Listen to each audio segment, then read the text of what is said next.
قاری محمد حنیف صاحب ملتانی بیان فرما رہے ہیں۔ عنوان ہے بزرگان دین۔ سماعت فرمائیں۔ شکریہ۔ وَنَبِيَّنَا وَشَفِيعَنَا وَهَادِيَنَا وَمُرْشِدَنَا وَمَوْلَانَا مُحَمَّدًا عَبْدُهُ وَرَسُولُهُ أَرْسَلَهُ بِالْحَقِّ بَشِيرًا وَنَذِيرًا صلی اللہ تعالی علیہ وعلی آلہ وأصحابہ وأزواجہ وذریاتہ وبارک وسلم تسلیما کثیرا کثیرا اما بعد فاعوذ باللہ السمیع العلیم من الشیطان الرجیم بسم اللہ الرحمن الرحیم من عمل صالحا من ذکر او انثى وهو مؤمن فلنحيينه حياة طيبة ولنجزينهم أجرهم بأحسن الذي كانوا يعملون صدق الله مولانا العلي العظيم وبلغنا رسوله النبي الكريم ونحن على ذلك لمن الشاهدين والشاكرين والحمد لله رب العالمين اللهم صل على محمد وعلى آل محمد كما صليت على إبراهيم وعلى آل إبراهيم إنك حميد مجيد اللهم بارك على محمد وعلى آل محمد كما باركت على إبراهيم وعلى آل إبراهيم إنك حميد مجيد۔ سیدنا یونس علیہ السلام کے بارے میں ذکر کیا تھا۔ خداوند کریم نے اپنے کسی نبی، کسی پیغمبر، کسی ولی، کسی فقیر، کسی درویش، کسی کو بھی اپنے معاملات میں شریک کار نہیں بنایا۔ لوگ بناتے رہے، پہلے بھی بے شمار بنا کر کے اللہ کا شریک لوگ مر گئے، اب جو بناتے ہیں وہ بھی مر جائیں گے، آخر جہنم بھی تو بھرنا ہے۔ جس چیز کو مٹانے کے لیے انبیاء علیہ السلام کا سلسلہ قائم فرمایا، آسمانی کتابیں نازل فرمائی، اسی کو لوگ زیادہ چمکاتے ہیں۔ خدا اس بات کو گوارا ہی نہیں کرتا کہ میری طرف سے بغیر میرے اعلان کے کوئی ذرہ برابر اعلان کر سکے۔ وہ کسی قلندر کو، کسی ملنگ کو، کسی کو اختیار نہیں دیتا۔ جن کا خدا جیتا جاگتا، حی و قیوم، قائم دائم ہے، وہ تو ایسا ہے، اور جن کا خدا کبھی پیدا ہوتا ہے کبھی مر جاتا ہے، ان کی میں بات نہیں کرتا۔ پروردگار عالم نے ایک طریقے کا سوال کر دیا، اگر تم میرے معاملات میں شریک کار بنتے ہو تو آؤ پھر ایک ناخون بنا کے دکھاؤ، ایک بال بنا کے دکھاؤ، درخت کا ایک پتا بنا کے دکھاؤ، پتھر کا ایک روڑا بنا کے دکھاؤ، مٹی کا ایک ذرہ بنا کے میرے سامنے لاؤ۔ پروردگار عالم نے فرمایا چلو تم سے گائے کیا بنواؤں گا، بھینس کیا بنواؤں گا، بکری کیا بنواؤں گا، زمین و آسمان تم کیا بناؤ گے، چاند سورج ستارے کیا بناؤ گے، انسان تو بنانا تمہارے بس کا کام کہاں ہے۔ لن یخلقوا ذبابا، تم مجھے مکھی کا ایک پر بنا کے تو دکھاؤ۔ فرمایا جس کے دل میں توحید و ایمان یقین کی دولت جم جاتی ہے، وہ لوگ تو دنیا ہی میں ایمان کا مزہ چکھتے رہتے ہیں، ایمان کی لذت آتی ہے۔ صحابہ اکرام رضوان اللہ تعالی علیہ مجمعین کی جماعت نے دنیا ہی میں جنت کو دیکھا، جنت کی خوشبو سونگھی، کسی کو جنت کی ہوا لگی، کسی نے جنت کا نقشہ دیکھا، کسی کو جنت کا نظارہ کرا دیا گیا دنیا ہی میں۔ خوش نصیب تھے وہ لوگ جنہوں نے محنت سے اپنی آخرت کو بنایا، اپنی قبر کو بنایا، اپنی تمام تر زندگی میں کبھی بے فکری سے بسر نہ کی، رات کو سوچا، دن کو سوچا، صبح کو خیال کیا، شام کو خیال کیا۔ یہ ناپائیدار زندگی ہے، یہ ختم ہونے والی زندگی ہے، اس لیے مجھے دائمی زندگی کی کچھ تیاری کرنی چاہیے۔ ان لوگوں نے کمائی کی اور محمد کریم صلی اللہ تعالی علیہ وسلم کے ساتھ رہے، دنیا میں ان کو جنت کے مزے آیا کرتے تھے۔ من عمل صالحا من ذکر او انثى وهو مؤمن فلنحيينه حیاتا طیبا۔ محنت کرنی پڑتی ہے، تکلیف اٹھانی پڑتی ہے، پریشانی جھیلنی پڑتی ہے، جب جا کر کچھ کام بنتا ہے، استقامت کے ساتھ کام بنتا ہے، جہاد فی سبیل اللہ کے ساتھ کام بنتا ہے، گردنیں کٹانے سے کام بنا کرتا ہے، اپنی جانوں کا قیمہ بنوانے سے کام بنا کرتا ہے، پھونک مارنے سے نہ کبھی کام بنا اور نہ آج بن سکتا ہے۔ علماء کرام میں بے شمار لوگ اس قسم کے آئے جو استقامت کا پہاڑ ثابت ہوئے۔ ان میں سے بعض نے یہ لکھا ہے کہ بعض مرتبہ کھانے میں ایسا مزہ آتا تھا جیسے جنت کے کھانے کا مزہ آتا ہے۔ شاہ عبد الرحیم صاحب رائے پوری رحمہ اللہ، خدام نے عرض کیا حضرت پورا مہینہ گزر جاتا ہے رمضان المبارک کا، کچھ دو چار نوالے، دو چار لقمے کھا تو لیا کرو۔ تو فرمانے لگے میں اللہ پاک کا قرآن کریم دن کو پڑھتا ہوں، رات کو پڑھتا ہوں، سارا دن تلاوت کرتا ہوں، ساری رات تلاوت میں لگا رہتا ہوں، اور لوگوں تمہیں کیا معلوم ہے جب میں خدا کا قرآن پڑھتا ہوں میرے منہ میں جنت کے پھلوں کا مزہ آتا رہتا ہے۔ صحابی ہے مدنی کریم صلی اللہ تعالی علیہ وسلم کا، احد پہاڑ کی طرف جا رہا ہے، ایک دوسرا صحابی سامان لے کے لینے کے لیے واپس آ رہا ہے، وہ جانے والا پوچھتا کدھر چلا؟ کہتا ہے مجھے فلانا کام ہے۔ پوچھا تم کہاں چلے؟ کہتا رب ذوالجلال کی قسم احد پہاڑ سے جنت کی خوشبو آ رہی ہے۔ پہاڑ تھے یہ لوگ، ارادے کے، استقامت اس قدر مضبوط تھی، دنیا کی کوئی طاقت ان لوگوں کو نہیں ہلا سکی۔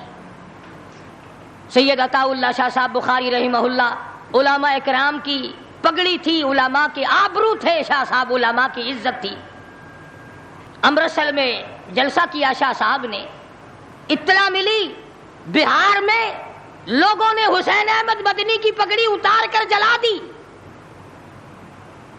بخاری نے جلسہ کیا، لوگوں نے جستجو آنا نگاہوں سے دیکھا کہ آج بخاری سٹیج پہ ننگے سر کیوں آیا؟ فرمایا ہاں جو کچھ نگاہوں سے پوچھ رہے ہو سمجھ گیا ہوں، تم یہی کہتے ہو نا کہ میں ننگے سر کیوں آیا ہو جب حسین احمد کی پگڑی تم نے اتار دی۔ بخاری اوڑھ کر آنے والا کون ہوتا ہے؟ آج تک دیکھو ان بہاریوں کو تم کہاں کہاں یہ دھکے کھاتے پھرتے ہیں۔ مولانا حسین احمد مدنی رحمت اللہ علیہ کی پگڑی اتاری، پیروں کے نیچے بلی اور جلا دی، داڑھی میں شراب پھینکی، بے عزتی کی، پتھر مارے۔ جو سب سے آگے تھا صبح کو تالاب میں نہانے گیا، پیر اوپر ہے سر نیچے ہے، لوگ کہنے لگے بلے بلے اتنا لمبا سانس، بہت دیر ہو گئی۔ جب آدھا دن گزرا لوگوں نے جا کے دیکھا حضرت دنیا سے تشریف لے جا چکے تھے، وہ مر چکا تھا، پاؤں اوپر سر پانی میں ڈوب کے مر گیا۔ اس طرح سے غرق کیا خداوند عالم نے، کیا میرے ولی کی توہین کرنے والوں تم بچ کے نہیں جا سکتے۔ جلندھر کے اسٹیشن پہ مولانا کی توہین کرنے والا یہاں فیصل آباد میں آیا، لوگوں نے اٹھا کر بھٹے کی چمنے میں ڈال کر خاک کر دیا۔ اللہ والوں کی توہین بشرطے اللہ والا ہو، ڈھنگ والا نہ ہو، فریب والا نہ ہو، ٹھگی والا نہ ہو، کتے بلی والا نہ ہو، اللہ والا ہو، خدا اس کا انتقام لیتا ہے۔ کلکتے میں مولانا ابوالکلام آزاد رحمہ اللہ کی بیگم بیمار ہے، مولانا ابوالکلام آزاد رانچی جیل میں ہے، بیگم آزاد نے خط لکھا، اطلاع دی میں بڑی شدید بیمار ہوں، ایسا معلوم ہوتا ہے میرا آخری وقت ہے، مجھے آ کر کے مل جاؤ، بڑی جلدی ہے، میری بڑی تمنا ہے، بڑی آرزو ہے۔ مولانا نے جواب دے دیا اگر تیرا آخری وقت قریب ہے کلمہ پڑھتی چلی جا، استغفار کرتی چلی جا، قرآن کریم کی تلاوت کرتی کرتی رخصت ہو جا، اللہ اللہ کرتی رخصت ہو جا، میں تجھ سے ملنے کے لیے انگریز ظالم کے سامنے ضمانت کی بھیک مانگنے کو تیار نہیں۔ آج یہ جو علماء کی توہین کرتے ہیں، کبھی اخباروں میں لکھ کر فلاں مخالف تھا پاکستان کا، تم نے پاکستان کا کون سا کندھا دے رکھا ہے، تم نے پاکستان کا کیا سنوارا، تم نے پاکستان کا کیا بنایا، آدھا پاکستان بیچ کے کھا گئے اور تمہیں پوچھنے والا کوئی نہیں۔ مولانا ابوالکلام آزاد رحمہ اللہ نے جواب دے دیا وہ ایسے خوددار لوگ تھے، وہ ایسے اللہ والے لوگ تھے کہ انہوں نے ظالم کے سامنے ضمانت کی بھیک مانگنے سے انکار کر دیا، اور یہ صرف ایک یہ نہیں، اس قسم کے ہزاروں تھے۔ مسٹر ٹامسن فرانسیسی مورخ لکھتا ہے دلی کے چاروں طرف، دلی سے آگرہ تک، دلی سے پانی پت تک، دلی سے مراد آباد تک، دلی سے غازی آباد تک، چاروں طرف کم سے کوئی درخت کا ٹہنا ایسا نہ تھا جس پہ کسی عالم دین کی لاش نہ لٹکی ہو۔ اور چوری کھانے والوں تمہیں کیا پتا ہے، پاکستان کو بھون بھون کر کھانے والوں تمہیں کیا پتا ہے، پاکستان کی قوم کا چمڑا اڈھیڑنے والوں تمہیں کیا معلوم ہے، پاکستان کی آبرو برباد کرنے والوں تمہیں کیا معلوم ہے، پاکستان کی عزت کو تباہ کرنے والوں تمہیں کیا معلوم ہے کہ علماء کرام کا کیا کردار ہے۔ 400 عربی مدرسے تھے دلی کے چاروں طرف، ایک بھی طالب علم باقی نہ رہا، نہ ناظم کو رہا، نہ محتمم رہا، تمام کے تمام پڑھنے والے پڑھانے والے اساتذہ بھی طالب علم بھی تمام کے تمام انگریز ظالم سے ٹکرا کر شہید ہو گئے۔ مولانا ابوالکلام آزاد رحمہ اللہ نے جواب دے دیا بیگم آزاد کا انتقال ہو گیا، بیگم آزاد کا انتقال ہو گیا۔ مولانا آزاد کی بیوی کا جنازہ کلکتے کے بازاروں سے نکل رہا ہے۔ وہ مسلمان جو انگریز کا پیشاب چاٹا کرتے تھے، جو انگریز کی لید چاٹا کرتے تھے، انگریز کے گھوڑوں کی میموں کا تھوک چاٹنے والے مسلمان بیگم آزاد کے جنازے پہ لٹھ برسائے، لٹھ مارے مولانا آزاد کی بیگم کے جنازے پہ، بجائے ایک اللہ والی کے جنازے میں شرکت کرتے۔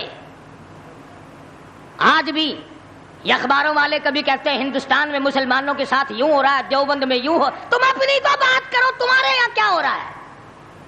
کون سی رات ہے جس میں ڈاکہ نہیں، کون سا دن ہے جس میں ایکسیڈنٹ نہیں، کون سی گھڑی ہے جس میں کسی مسلمان کے کلیجے کو تم چیر کر نہیں کھاتے؟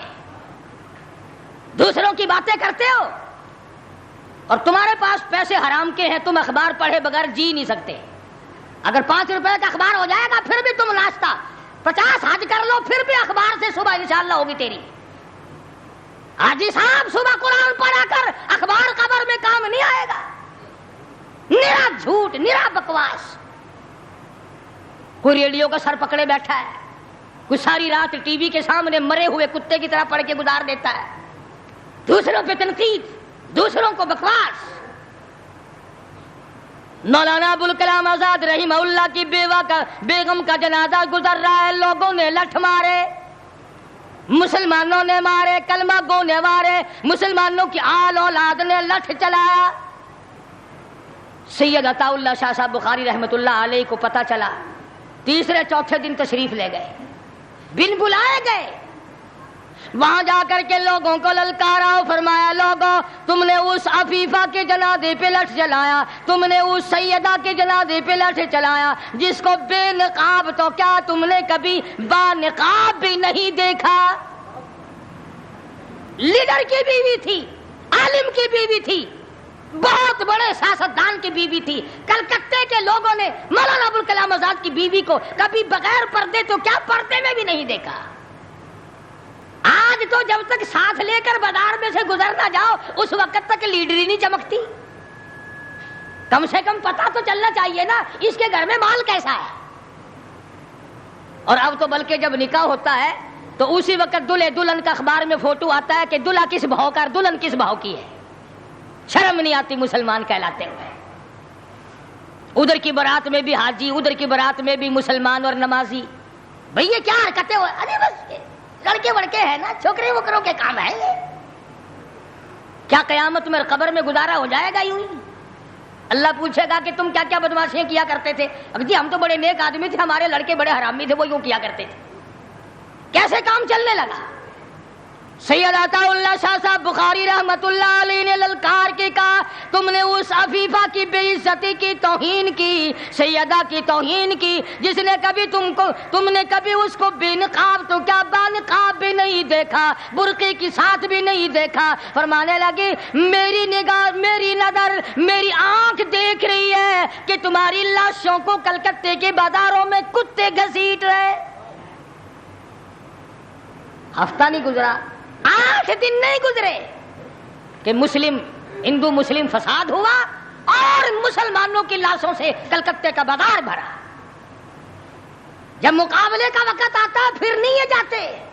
جو سب سے بڑے ایمان کے ٹھیکیدار ہیں, اسلام کے ٹھیکیدار ہیں, بہت بڑے, ان سے کبھی تو پوچھ لیا کرو کہ تم میں سے افغانستان کتنے حضرات تشریف لے گئے ہیں, فلسطین کتنے گئے ہیں, کیا کریں گے افغانستان جا کے, کیا کریں گے فلسطین جا کے؟ یہی جمعرات کو 2 پلیٹیں اور زیادہ صاف کر لیں گے. جب مقصد کھانا ہی ہے. وہ ایک مولوی بیمار ہو گیا بیچارہ, تو ڈاکٹر کے پاس لے گئے بڑی مشکل سے چارپائی پہ ڈال کر. تو وہ اتنی سی پیالی میں مکسر بنا کے لایا دوا کا. انہوں نے کہا حضرت یہ پی لیجئے. کہنے لگا بولے اگر اتنی جگہ ہوتی تو 1 پلیٹ اور نہ ڈال لیتا. کدھر ہے جگہ دوا کی؟ جن کا مقصد صرف کھانا, جن کا مقصد صرف پینا ہے, وہ کیا کریں گے ادھر ادھر جا آ کر؟ کیا کرتے ہیں ان کو؟ شیخ العربی والا جم حضرت مولانا سید حسین احمد صاحب مدنی رحمت اللہ علیہ جیل میں ہے, انگریز کی مخالفت کرتے ہوئے, دشمنی کرتے ہوئے جیل میں ہے. آپ کو اطلاع دی گئی مولانا تمہاری والدہ انتقال کر گئی, جنازے پہ آ جاؤ. اماں کا کر منہ دیکھ لو, کندھا دے دو, ساری عمر کے لیے تمہاری والدہ کا چہرہ چھپ جائے گا. مولانا نے جواب دیا ایک والدہ کا, ایک بھاوج اور بھابھی کا, بھتیجی اور بہنیں مولانا مدنی کے جیل میں رہتے رہتے 6 جنازے گھر سے نکلے. 6 جنازے گھر سے نکلے. ہر وقت اطلاع دی گئی تشریف لاؤ, آ کے جنازے میں شرکت کرو, اماں کا چہرہ دیکھ لو, اماں کو اپنے ہاتھوں سے دفن کر دو. مولانا نے جواب دیا الحمدللہ اللہ پاک نے مجھے توفیق بخشی ہے, میں یہیں بیٹھا دعا کروں گا. او میری والدہ, اللہ کے یار رخصت ہو جا, اللہ تیری قبر کو جنت کا باغ بنائے, اللہ پاک آخرت بہتر بنائے, دنیا سے ایمان کی دولت ساتھ لے جانے کی توفیق عطا فرمائے. پر میں تیری زیارت کے لیے, میں تیرے جنازے میں شرکت کے لیے انگریز ظالم سے ضمانت کی بھیک مانگنے کو تیار نہیں. 150-125 سال علماء دین انگریز ظالم سے ٹکرائے, مراٹھوں سے ٹکرائے, ڈوگروں سے تمام ان ہندوؤں سے, سکھوں سے, ڈوگرا پارٹی جو تھی اس سے ٹکرائے, تمام سے. شاہ اسماعیل شہید, مولانا سید احمد بریلوی رحمت اللہ علیہ, ان حضرات نے جہاد کیا اور لاکھوں آدمی ان کے ساتھ ہو کر شہید ہوا. آج کل خود شہید ہونے کی توفیق تو ہے نہیں. قبر کی مٹی کی ڈھیری, ایسے مٹی کی ڈھیری بنائی, 4 اینٹیں لگائی, یہ کس کی قبر ہے؟ یہ پرانے زمانے کے شہید ہیں, یہ بغیر سر کے یہاں تشریف لائے, لوگوں نے دیکھا آ رہے اور سر ہے ہی نہیں. شہیدوں کے نام پہ کھانے والوں, خود شہادت کے لیے تیار ہو جاؤ. بڑے دن چوری کھائی ہے شہیدوں کے مزاروں پہ بیٹھ کر. اور کمال دیکھو, بولی بالی قوم کو کیا سمجھایا کہ جی یہ جب تشریف لائے نا, ہاتھ میں تلوار تھی, سر نہیں تھا, تو بغیر سر کے چل کے دکھا. شہادت کی طلب کرو, شہید ہونے کے لیے تیار ہو جاؤ. صحابہ اکرام نے اسی بات کے لیے دعائیں مانگی. محمد عربی سب کہہ دو صلی اللہ علیہ وسلم کے غلام ہیں, جانثار ہیں, اللہ والے ہیں, خدا نے ان کے مقدر نرالے بنائے. خدا کی قسم کیا قیمت ہے.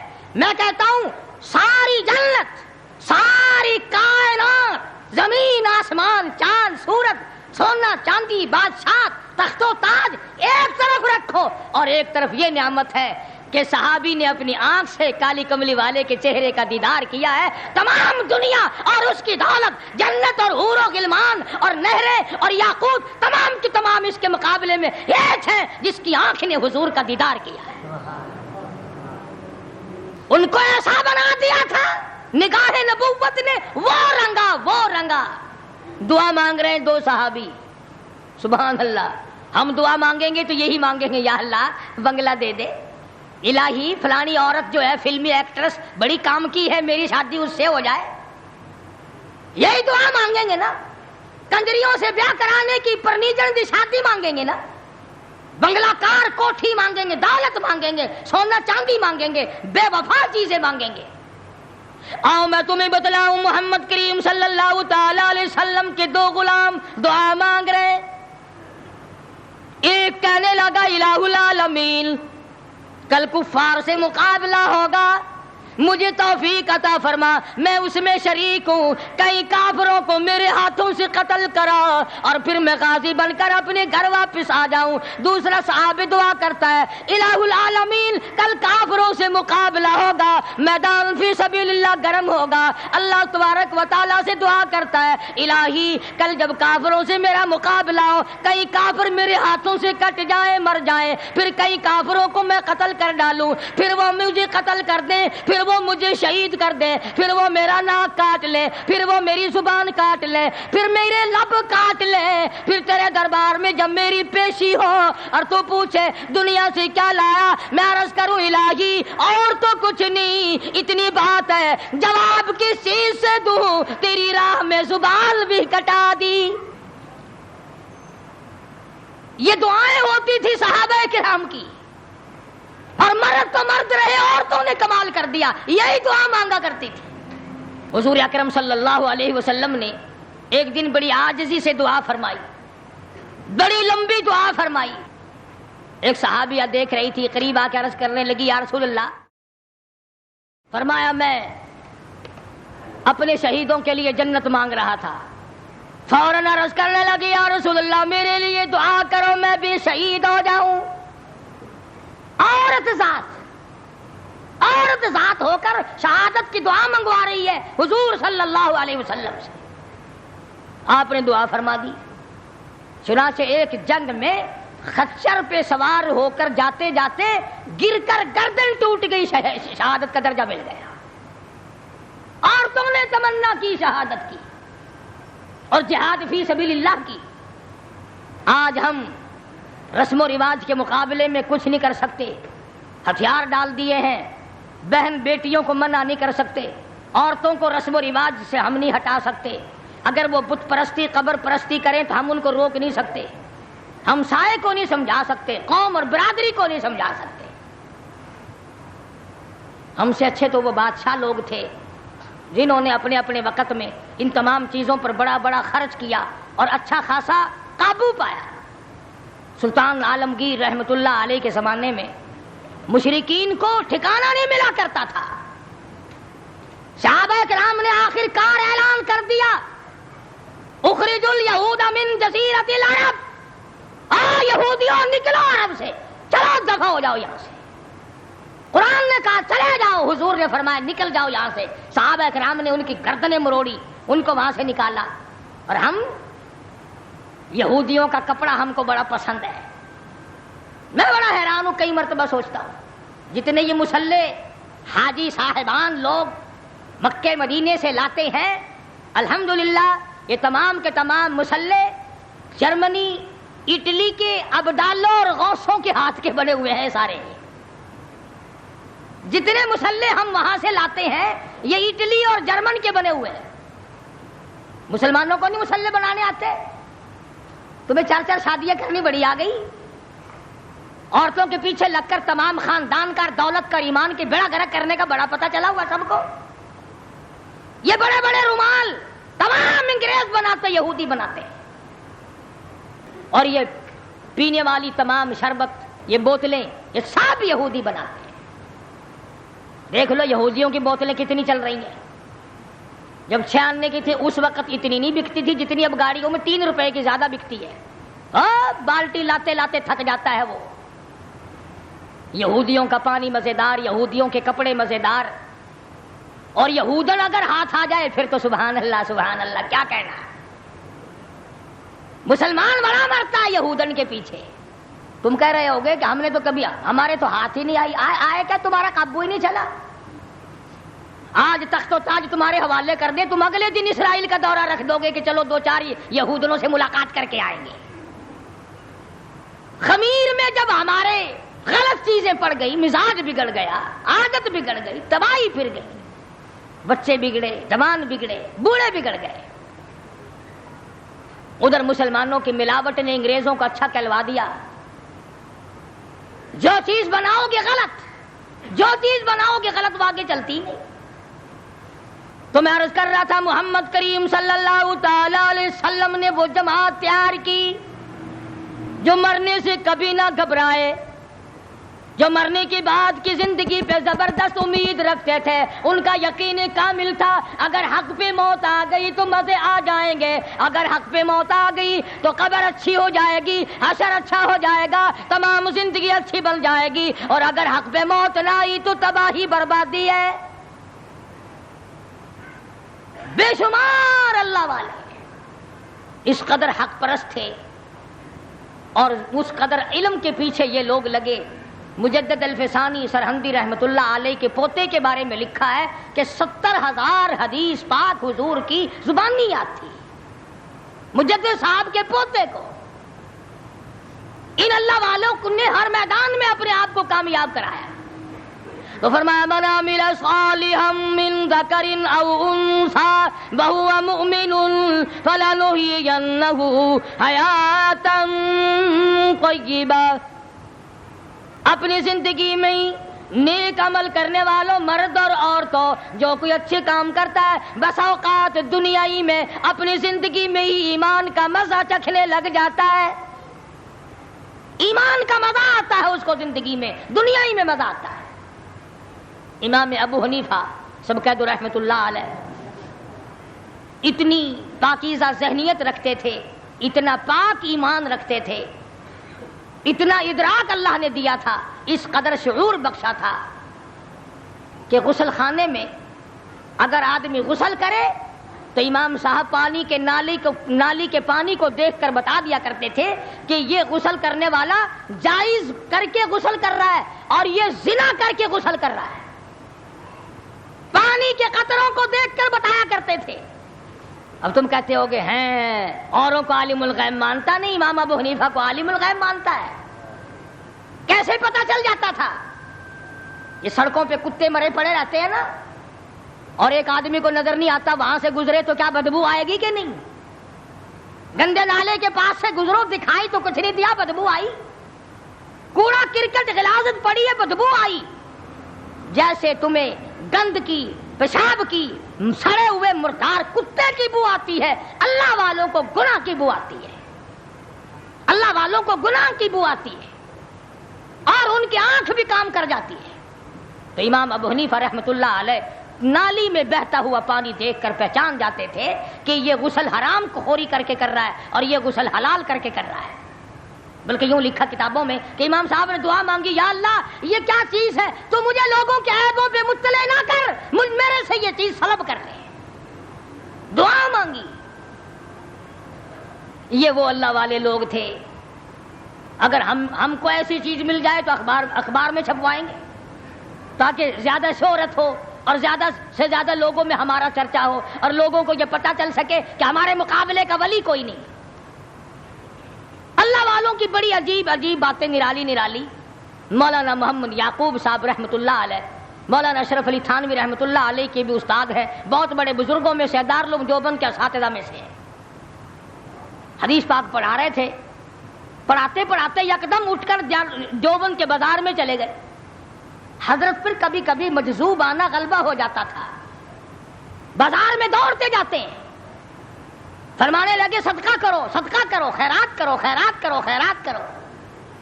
لوگوں کی جیسی عادت ہے, کہنے لگے بھی مدرسے میں دانے ختم ہو گئے, دکھائی تھے. مدرسے میں کچھ رہا نہیں، مولوی اس لیے بھاگا پھر رہا مانگنے کے لیے. کوئی مولانا کو ساتھ لگا کر مدرسے واپس لے آیا اور کہنے لگا کہ حضرت آپ خام خواہ ذلیل ہو رہے ہیں، مدرسے کو بھی ذلیل کر رہے ہیں، آپ مدرسے کو بھی آپ ذلیل کر رہے ہیں. فرمایا کیا بازار میں کہتے نہیں پھرتے تھے صدقہ کرو خیرات کرو، صدقہ کرو خیرات کرو، بچ جاؤ گے بچ جاؤ گے. کہ پھر کہ لوگ کہنے لگے کہ دیکھ مولوی مانگتا پھر رہا بھاگتا پھر رہا، دانے ختم ہو گئے. فرمانے لگے یعقوب اور یعقوب کی اولاد اور سارا دیوبند، یعقوب اور یعقوب کی اولاد اور سارا دیوبند. اس اللہ والے نے منہ پہ ہاتھ رکھ دیا کہ حضرت رہنے دو. خود ہی پوچھنے لگے کہ کیا بات ہے، میں نے کیا کہہ دیا؟ کہ یوں کہا کہ یعقوب اور یعقوب کی اولاد اور سارا دیوبند. فرمایا اب تو ایسا ہی ہوگا، سب تعاون سے مریں گے. شہر دیوبند سے ایک ایک وقت میں 20 جنازے اٹھے، بے شمار جنازے مولانا کے گھر سے اٹھے. خود مولانا نانوتے اپنے آبائی گاؤں تشریف لے گئے.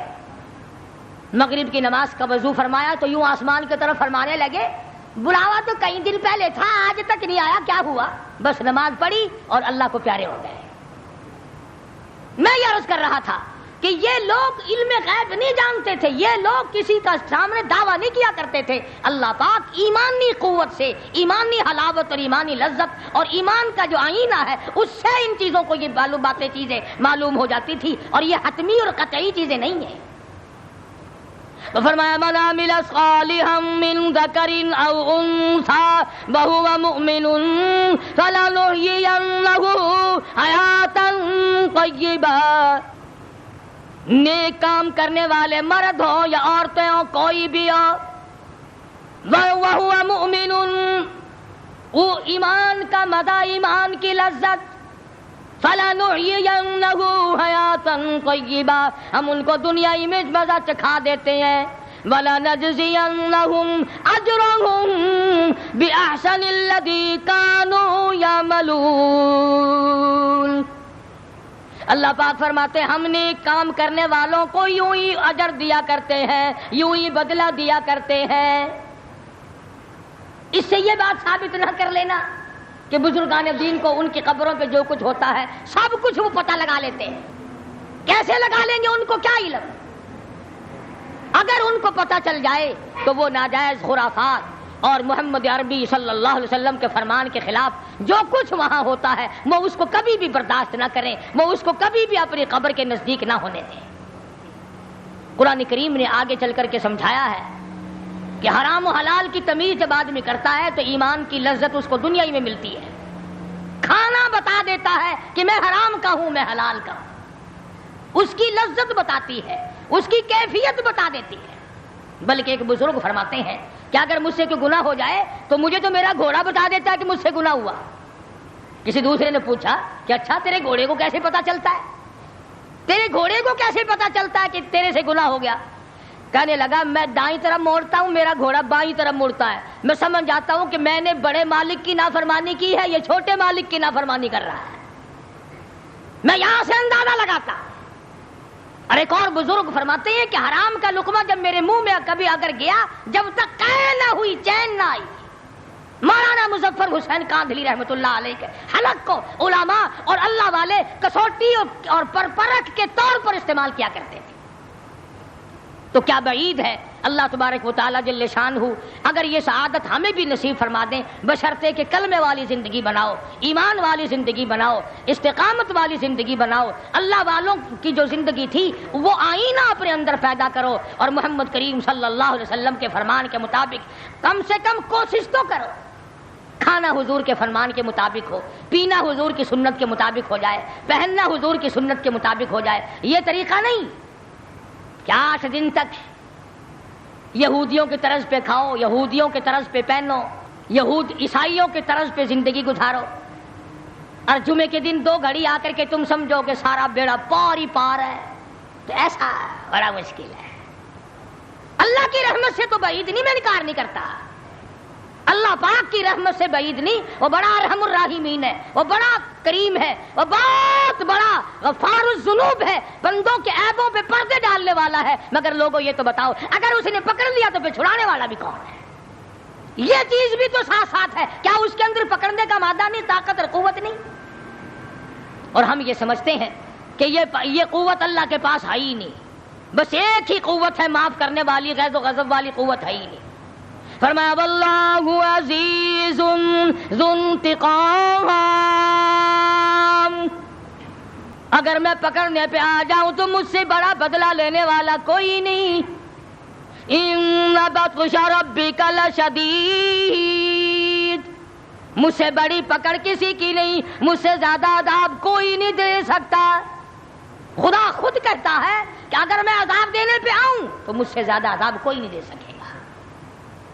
تو اس کی رحمت کی امید کرتے ہوئے, اس کے غضب سے ڈرتے ہوئے اس کے کلام کی طرف توجہ کرو, محمد کریم صلی اللہ علیہ وسلم کے ارشادات کی طرف توجہ کرو. نہ جانے کتنے دنوں کے سانس باقی ہے. اللہ والے جو اکابر گزرے ہیں ان کی زندگی کو اپنے لیے مشعل راہ بناؤ. عیش و عشرت کی زندگی تلاش نہ کرو. عیش آخرت کا عیش ہے. قبر اچھی ہو جائے تو عیش ہے, پلسرات پہ سے اچھی طرح گزر جائے تو عیش ہے. قیامت کے دن اللہ پاک یہ فرما دے آ جا عرش کے چھاؤں میں کھڑا ہو جا, تو دھوپ میں کیوں کھڑا ہے. بس یہ ہے کامیابی. اللہ پاک مجھے اور آپ کو کامیابی نصیب فرمائے. وآخر دعوانا ان الحمدللہ رب العالمین. اللہم صلی وسلم وبارک علی سیدنا مولانا محمد النبی الأمی الہاشمی وعلی آلہ وصحابہ برۃ الکرام. ربنا لا تزغ قلوبنا بعد إذ هديتنا وهب لنا من لدنك رحمة إنك أنت الوهاب. اللهم من أحييته منا فأحييه على الإسلام ومن توفيته منا فتوفه على الإيمان. الہ العالمین سب بیماروں کو شفا عطا فرما, سب کی مشکلوں کو آسان فرما. ایک خان صاحب تھا ہے بیچارہ, نماز میں آیا, اس کی بیوی بڑی بیمار ہے. اللہ پاک اپنے کرم و فضل سے صحت عطا فرما, تندرستی عطا فرما.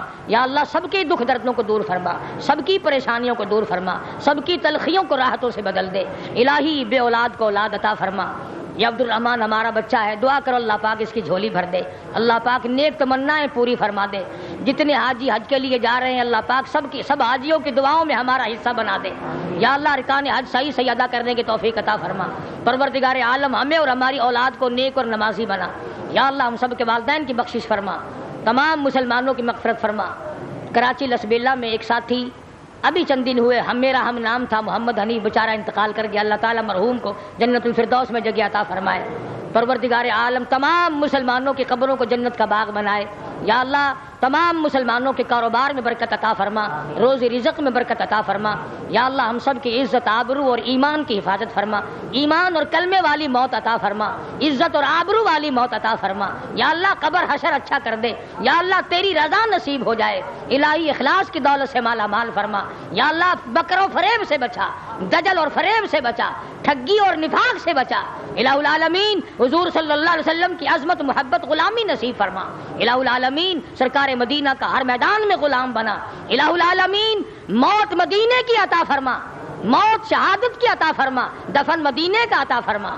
صلی اللہ علیہ حبیبی محمد و آلہ وصحبہ اجمعین.